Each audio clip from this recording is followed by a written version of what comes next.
नमस्कार मंडळी. तर आज होता माझा पेपरचा दुसरा दिवस. सकाळी उठायलाच लेटच झालं होतं. मग काय पटापट तयारी करून मी आले स्टेशनला. तर इकडे तिकीट काउंटरला खूप गर्दी होती. तर मी ऑनलाईनच तिकीट काढली आणि इथे प्लॅटफॉर्मलाही खूप गर्दी होती.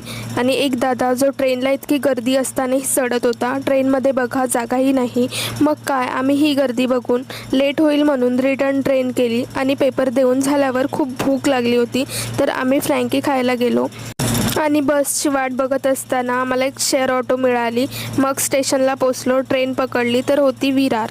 आज पहिल्यांदाच इतकी खाली दिसली म्हणून चढले, तर पुढे उतरावंच लागलं.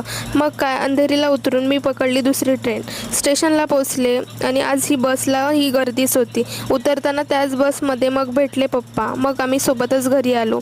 घरी आल्यानंतर ह्या बाजूच्या विस्कीसोबत आणि या छोटीसोबत केला थोडा टाईमपास. फ्रेश होऊन मग गेले गार्डनला. गार्डनवरून घरी येताना आम्ही खाल्लं आईस्क्रीम.